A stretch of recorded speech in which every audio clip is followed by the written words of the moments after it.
open the floor, your reporter for today.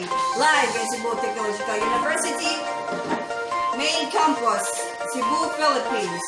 Headlines: the educational system in China, the similarities and differences of education system in China from Philippines. Go. For the report from China, Angeline Garcia, come in. Good evening, people in the Philippines. I am Angeline Garcia, your reporter for this evening, live here in China. So, as we go beyond the headlines, I gathered more information here in China. I interviewed one of the school teachers here in China. She was Miss Jian Chu. To sum up all of the information about education system in China, education was used as a vital tool for consolidation and unification of the country. The new educational system include the following. So here is the educational system in China. 6 years of primary education, 3 years of junior middle school, and 3 years of senior middle school. 6 years in university, and lastly, a variety of technical and vocational schools. China is the world's most populous country. Preschool age start 4 to 6 years, duration 3 years old.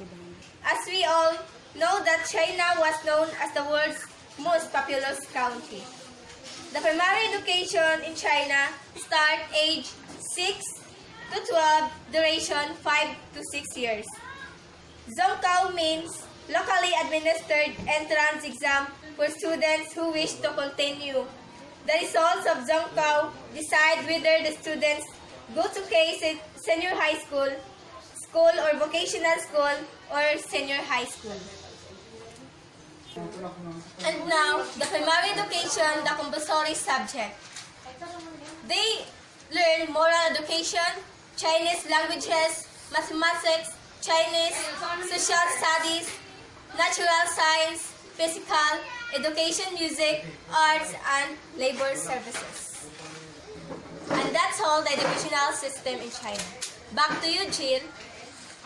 Thank you for that report, Miss Angeline Garcia. And for this evening, the headlines are the educational system in China, similarities and differences of education system in China from the Philippines.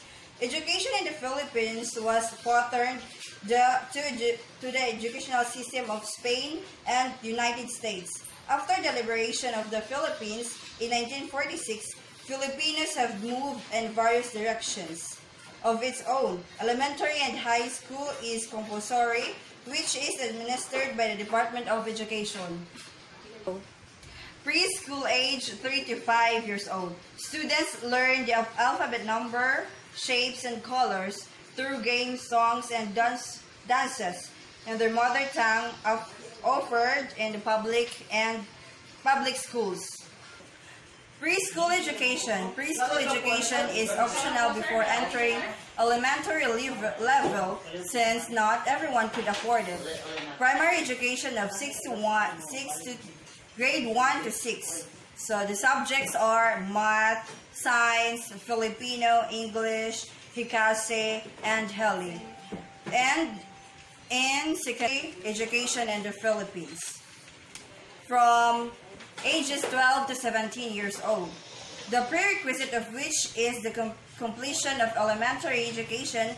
There are 4 years of junior high, 2 years of senior high, and in the senior high, they are able to choose different strands. Choice of career track will define the content of the subject. A student will take in grade 11 to 12. Subjects fall under either the academic track or in TechVoc. And while in tertiary education in the Philippines, we have state universities and colleges able to undergo 4 years studies and will pursue a baccalaureate degree. So, and we are going to get the similarities of China and Philippines. So we're going to state it. The government provides primary education for 6 years, starting at 6 years or 7, followed by 6 years of secondary education for ages 12 to 18. It also created a special fund to improve conditions in China basic education years for new construction, expansion, and the rebuilding of run-down structures of school. Similarly, in our country, a big extractions of budget for the Department of Education for school constructions and repair and school facilities.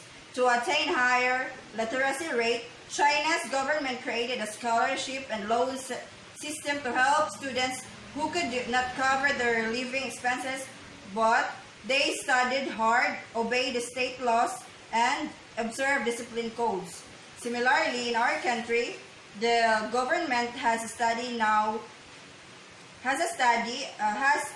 law. It is called a Study Now, Pay Later program.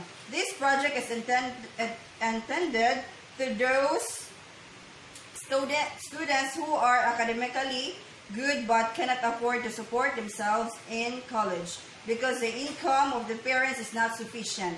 The program of the government benefits a lot of Filipino students to pursue their students in college.